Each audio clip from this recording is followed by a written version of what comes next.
is SMNI News Channel. Truth that matters.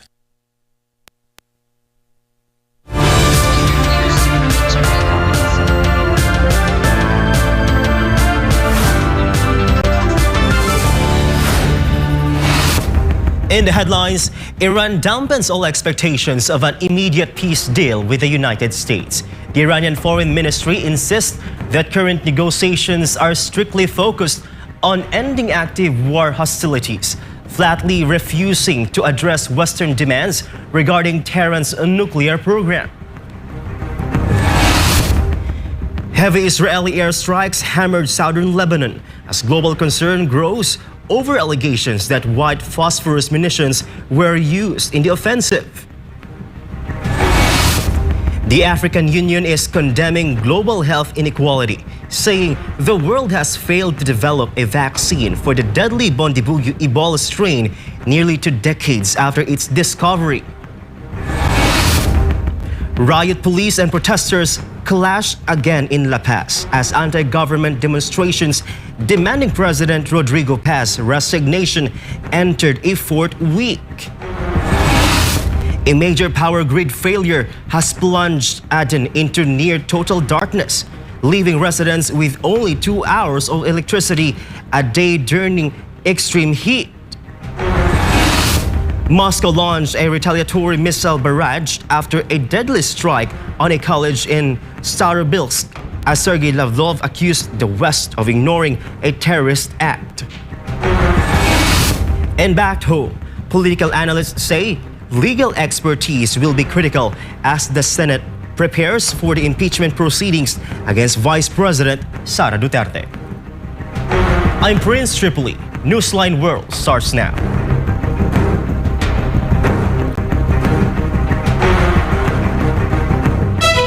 For first story, riot police fired tear gas and dispersal rounds around Bolivia's historic Plaza Moril on Monday as mass demonstrations demanding the resignation of President Rodrigo Paz entered a disruptive 4th week.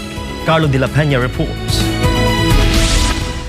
Running street battles completely paralyzed the administrative capital of La Paz as the Tactical Police Operations Unit fought to defend the government palace from thousands of advancing demonstrators. Miners, agricultural workers, and public sector trade unions hurled rocks and small dynamite charges at security cordons blocking entry to the central plaza. The protests erupted just 6 months into President Rodrigo Paz's term, triggered by high inflation, a severe foreign currency shortage, and the sudden elimination of long-running fuel subsidies. Así ya tienen la carta blanca de usar las armas letales ahorita la policía.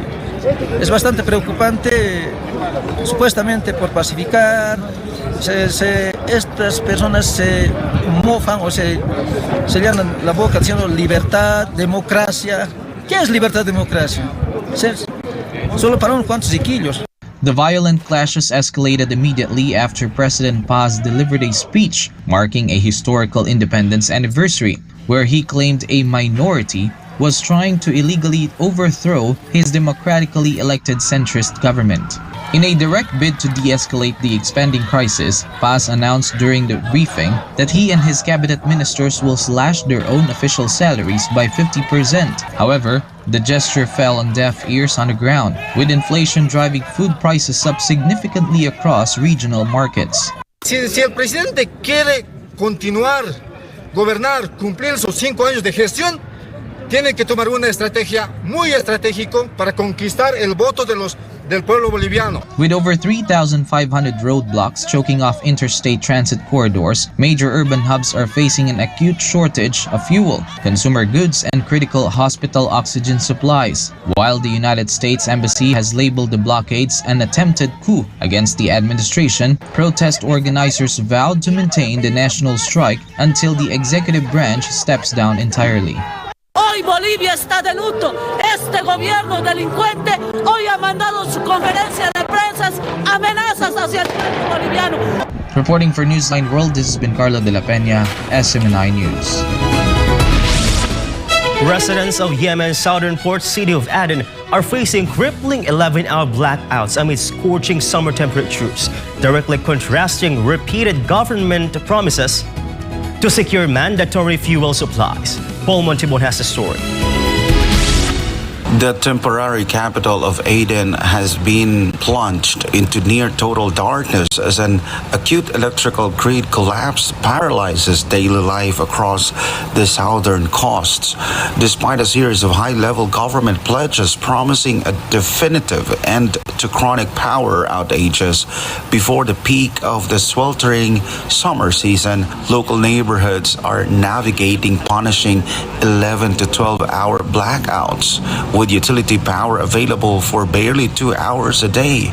Market streets inside the historic Crater District echo with the deafening roar of private gasoline and diesel generators, which have become a costly necessity for small shop owners trying to keep their businesses afloat. والله الكهرباء هذه تعبنا منها لسنوات، يعني الآن طافية 12 ساعة 11 ساعة ولاصي ساعة ونص ساعتين، تروح الجهال ما عاد يلبسوش بدلات، واصلوا معرايا، يعني البدلات هذه ما عاد يلبسوهاش، يلبسوها حبوب صنافير. تعبونا احنا بالكهرباء، ايش نسوي؟ كل سنة أقول بتحسن لا بتحسن ولا شيء، يعني كل سنة يزيدوا علينا، ما افتهم ليش نحن لا في الرايحين. الوضع هذا تعبنا منه. The severe resource deficit persists despite a major bureaucratic reshuffle earlier this year, which saw the appointment of Adnan Al-Kaf as Minister of Electricity and Energy.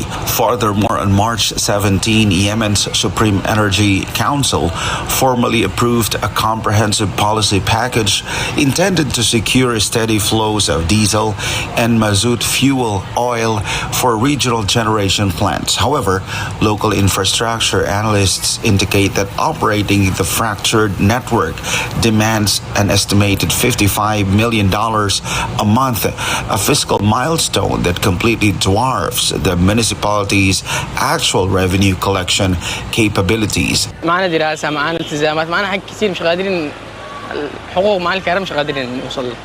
ونكثر معنا حتى دب الماء من لاغيش في البيت، دكتور شو تلقى عشان الماء بارد، ماش ماء بارد حتى بالبيت. نطالب بس بتحسين الكهرباء. The human cost of the grid collapse is compounding rapidly. Vulnerable demographics, including elderly residents suffering from chronic hypertension and diabetes, face severe health risks as indoor temperatures soar without air conditioning. For low-income families unable to afford alternative solar power setups or generator fuel, purchasing bulk ice block collections has emerged as the only accessible survival strategy to cope with the relentless heat wave. For God of my country, the Philippines, reporting for Newsline World, this has been Paul Montibon, SMNI News. Russian Foreign Minister Sergei Lavrov has accused Western nations of turning a blind eye and deaf ear to a deadly attack on a college in Starobelsk. Moscow labels this as a terrorist act, while Kyiv insists the strike targeted a military drone base. Kai Villan has a story. Russian Foreign Minister Sergei Lavrov condemned the international response to the recent strike on an educational facility in the Luhansk People's Republic. Speaking at an Africa Day reception in Moscow, Lavrov thanked represented states for expressing condolences over what he described as a terrible terrorist act carried out by the Kyiv in Starobelsk on May 21. Я, кстати, выражаю искреннюю признательность всем государствам, которые здесь представлены, которые выразили нам искренние соболезнования по поводу жуткого террористического акта в Старобельске 21 мая, устроенного нацистским киевским режимом, и который теракт Запад пропустил и мимо ушей, мимо взоров, несмотря на принятые нами меры, чтобы вывести туда. Lavrov noted, however, that major representatives from the majority of other global nations successfully carried out their duties by reporting on the destruction. The diplomatic friction follows a large-scale drone strike that severely damaged a college structure and a student dormitory. According to Russia's Emergency Situations Ministry, or EMERCOM, the assault left 21 people dead and 42 others injured. The strike has triggered a severe military escalation between Moscow and Kiev. Russian President Vladimir Putin described the destruction of the dormitory as a terrorist act could not have been accidental, subsequently instructing the Russian defense industry to prepare an immediate military response. Following those orders, Russia announced on May 24 that it launched a massive wave of retaliatory strikes.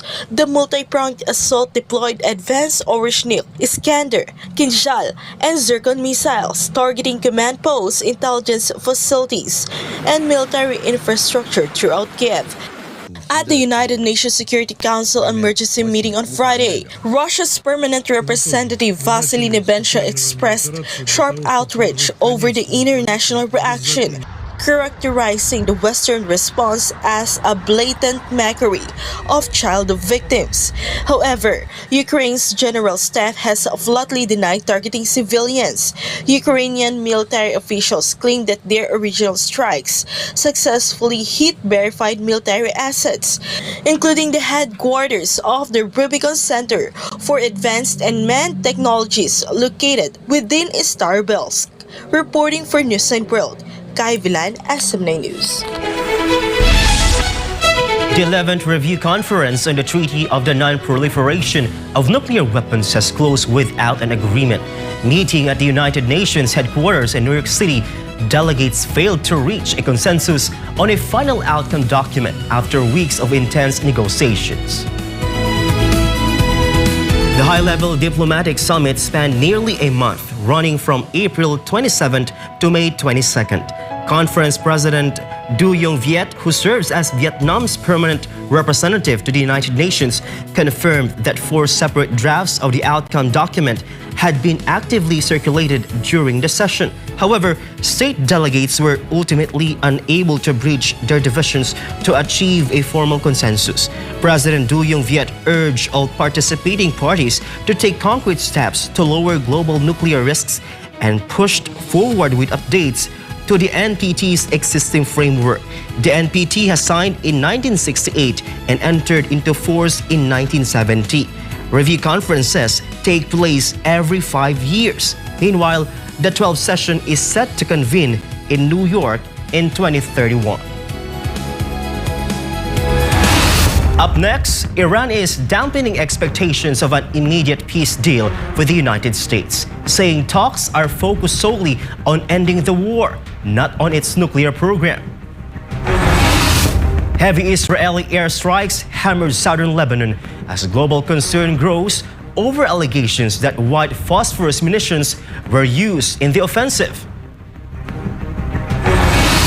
And the African Union is condemning global health inequality, saying the world has failed to develop a vaccine for the deadly Bundibugyo Ebola strain nearly 2 decades after its discovery. More news when Newsline World returns.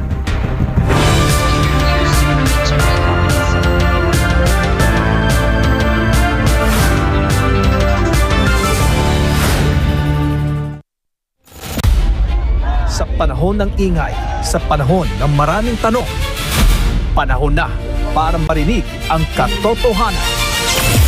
Sa totoo lang, ano ba talaga ang nangyayari sa ating bansa? At sa totoo lang, handa ba tayong harapin ang katotohanan? Sa totoo lang, dito walang iwasan, walang paligoy-ligoy, diretsong usapan. Sa totoo lang. Sa SMNI.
Iran's foreign ministry dampened expectations of an immediate peace deal with Washington Monday, insisting talks are strictly focusing on ending active war hostilities rather than resolving Tehran's atomic program.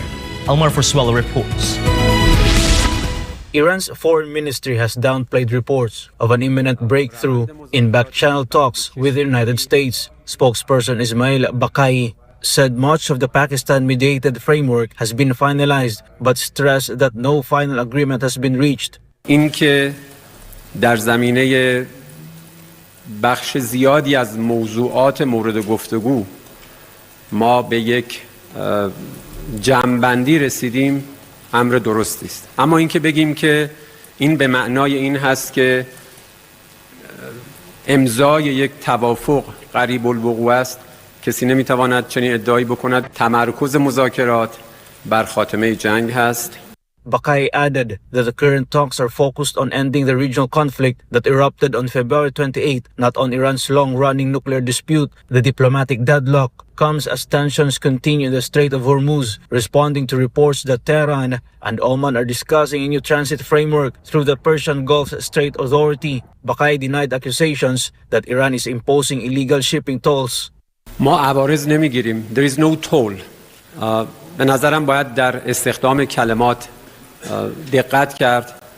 ما به دنبال اخذ عوارض نیستیم. Washington has warned that any transit charges would violate international maritime law and has maintained a naval blockade on Iranian energy hubs. Tehran insists that payments are security and navigation service cost, not toll fees. Pressure has also intensified after U.S. President Donald Trump said he would only accept a meaningful agreement and threatened to keep the blockade in place indefinitely. Trump has also demanded that Saudi Arabia and Qatar join the Abraham Accords with Israel before any broader regional security deal can move forward. Reported for Newsline World, Almar Forsuelo, SMNA News. Repeated Israeli airstrikes ripped through multiple villages across southern Lebanon on Monday, sparking fresh international concern amid accusations of unlawful white phosphorus deployments. More on this from Virgil Parma. Thick dark smoke rose over southern Lebanon as Israeli airstrikes pounded agricultural lands and rural towns across the Tyre and Binchbil districts. Strikes hit Manzuri, Hania, Sidikin, and Yatir, sparking fires that tore through orchards and damaged civilian property. Local responders accused the Israeli military of using white phosphorus during the raid, a claim Israel has repeatedly denied. Human rights groups have previously documented incendiary munitions in border areas, warning the substance can cause severe burns and respiratory injuries. The escalation comes despite a 45-day ceasefire extension meant to stabilize the border. Tensions have also intensified over Israel's enforcement of the so-called Yellow Line buffer zone, which blocks displaced Lebanese families from returning to affected areas. Officials in Beirut warned the continued strikes could pave the way for a permanent Israeli-controlled security zone stretching to the Litani River, an area covering nearly 10% of Lebanon's territory. This has been Virgil Parba, your global citizen correspondent, reporting for Newsline World. African Union Commission's chairperson is condemning what he calls global health hypocrisy and accusing global health systems of failing to develop vaccines for diseases that primarily affect Africa. He also noted that the Ebola Abandibugyo virus still has no approved vaccine 19 years after being identified. Joy Tabanao reports.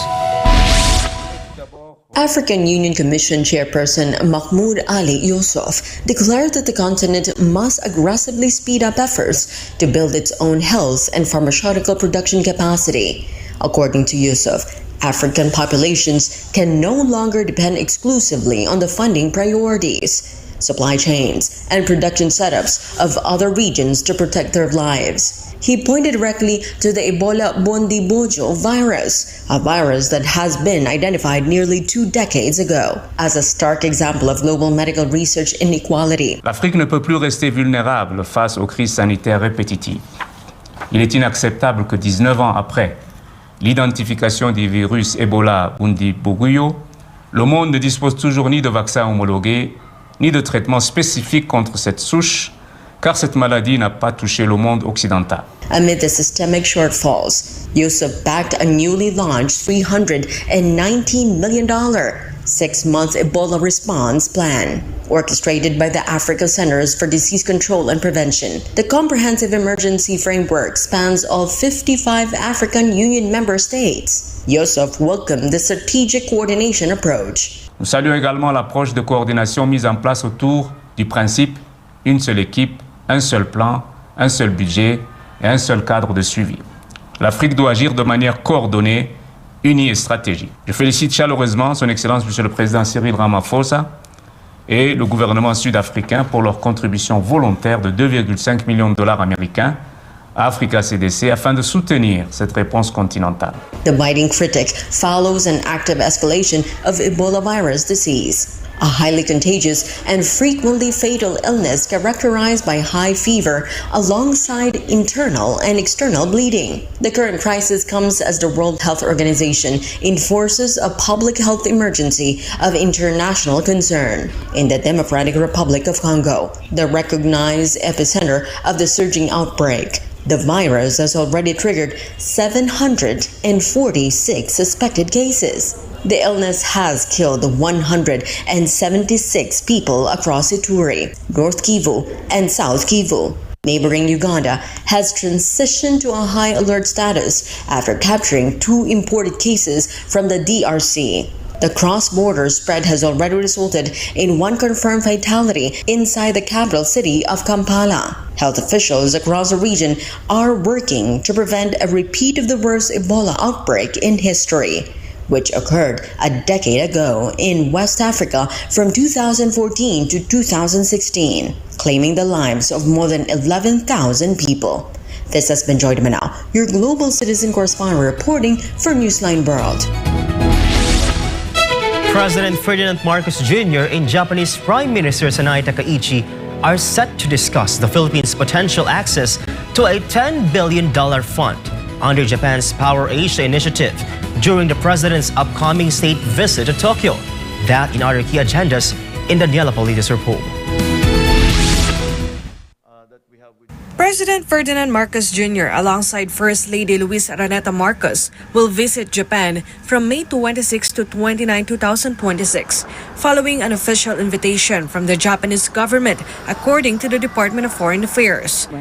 During a palace briefing on Monday, DFA spokesperson Annalyn Ratonel stated that the goal of the state visit is to further deepen ties between the Philippines and Japan in the fields of energy, security, maritime and defense cooperation, energy resilience, and future-oriented sectors. Inaasahan rin na mag-uusap ang dalawang leaders tungkol sa mga regional and global issues na nakakaapekto sa Pilipinas at Japan, gaya ng ASEAN, challenges sa Indo-Pacific region, at developments in the Middle East. Ratonel added that the agenda includes strengthening operational cooperation in maritime security, information sharing, collaboration between defense agencies, and the potential transfer of defense equipment. New agreements on defense, trade and investment, and human resources are also expected to be announced by both nations following the state visit. The President and the First Lady will be received by Their Majesties the Emperor and Empress at the Imperial Palace for a welcome ceremony and a state call. Their Majesties will also host a state banquet in honor of the President and the First Lady. During their audience, the first couple and the imperial couple will mutually confer and exchange decorations. The spokesperson also confirmed that President Marcos Jr. and Prime Minister Takaichi will discuss the Philippines' potential access to the $10 billion fund under Japan's Power Asia initiative during the president's state visit to Tokyo. According to Ratonel, Takaichi launched the Partnership on Wide Energy and Resources Resilience, or Power Asia, last April 15, as a response to the growing need among Asian countries for a stable and sufficient energy supply. She noted that the fund can be utilized to purchase and import oil, maintain smooth supply chains, expand the regional supply of crude oil, and support the diversification of energy resources. So tayo po no, sa Philippines, ginagawa natin talaga ng paraan ang long-term energy supply ho natin.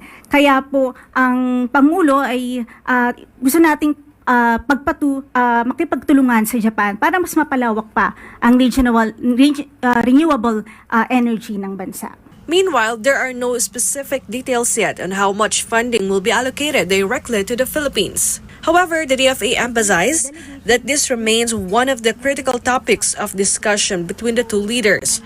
President Marcos is also scheduled to meet with Japanese business groups and the Filipino community in Japan during his 4-day visit.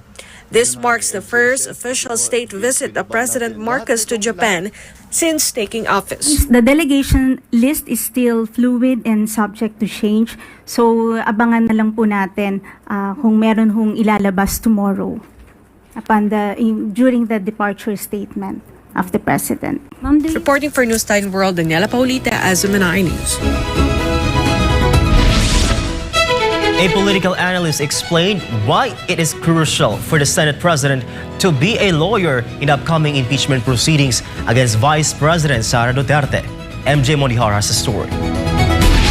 The impeachment hearing against Philippine Vice President Sara Duterte will begin on July 6. Under the Philippine Constitution, the Senate will convene as an impeachment court to hear the allegations of irregularities against the Vice President. But unlike regular courts where lawyers serve as the defense, prosecution, and the judge, in the Senate, it is politicians who will conduct the proceedings. That is why political analyst Professor Malutukia said it is important for the Senate President, who will serve as the presiding officer of the Senate Impeachment Court, to be a lawyer. Sa impeachment court, ang presiding officer kailangan mag-decide. Napakahalaga dyan yung jurisprudence.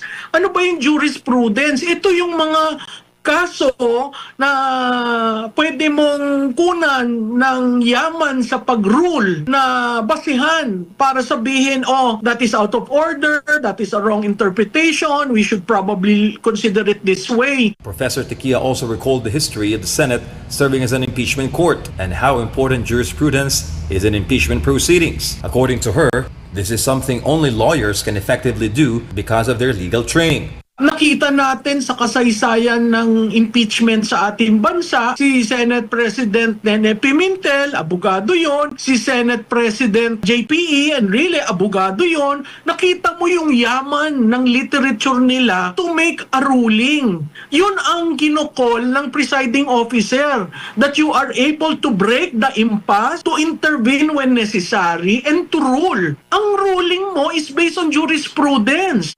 Current Senate President Alan Peter Cayetano is a lawyer. In the Cayetano majority bloc, 4 senators are lawyers.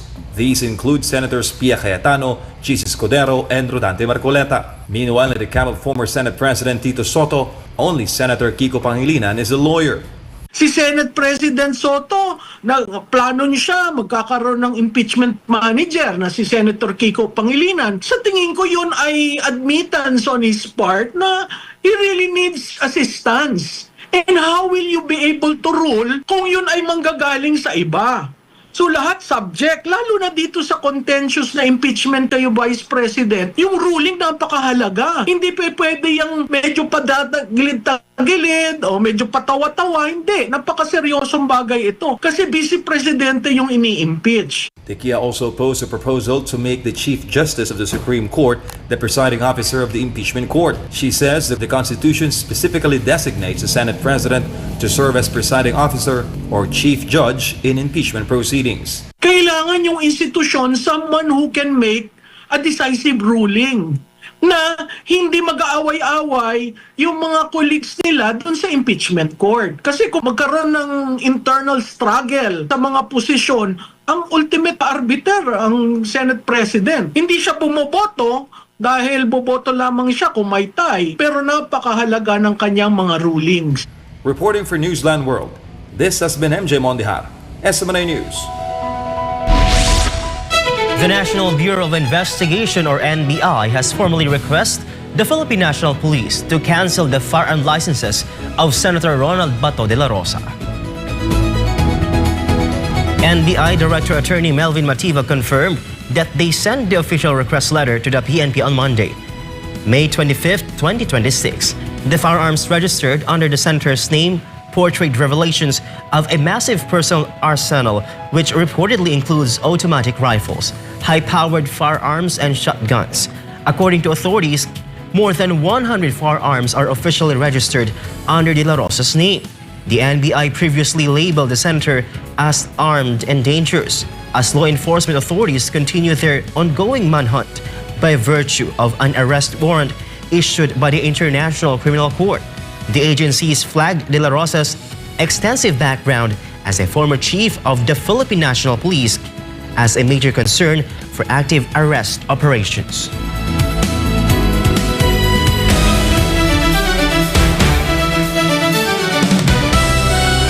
In sports, England World Cup winning captain Zoe Stratford is set to begin a new chapter in her career after agreeing to join Sale Sharks following the end of the Premiership Women's Rugby season.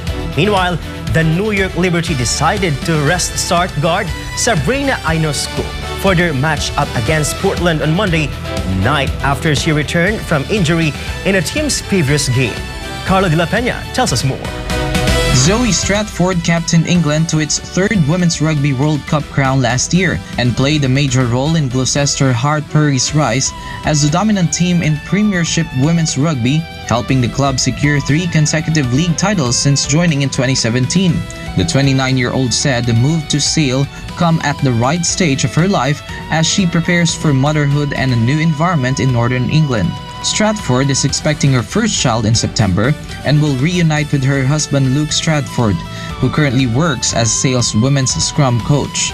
She also praised Sale's growing investment in the women's program and believes her championship experience can help strengthen the squad's pursuit of future titles. The England skipper will join fellow Red Roses star and Gloucester Hartpury teammate Tatiana Hurd at Sale, with the Sharks currently battling for a place in the Premiership playoffs. Meanwhile, Sabrina Ionescu made her season debut on Sunday against Dallas after missing New York's first 5 games while recovering from a foot injury suffered during the preseason. The Liberty star logged 30 minutes and finished with 11 points, 7 assists, and 5 rebounds in the loss, although she did not score after the second quarter. New York initially listed Ionescu as questionable before officially ruling her out shortly before tip-off as the Liberty completed the second game of a back-to-back schedule. The defending WNBA champions were also without Betnijah Laney Hamilton for a third straight game due to personal reasons, while Leonie Fibic recently rejoined the team after helping her club win the Spanish League title. Assistant coach Chris DeMarco said Fibic is still working her way back into game condition following her return from Europe. Reporting for Newsline World, this has been Carlo De La Peña bringing you the latest sports news. And before we end, may you be inspired with the words of the song.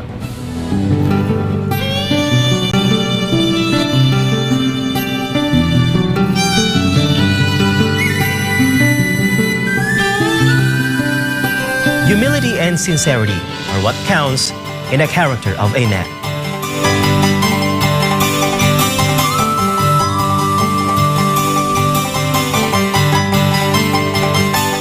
And that's all for this edition of Newsline World. For God in my beloved country, the Philippines, I'm Prince Tripoli. Thank you for watching and goodbye.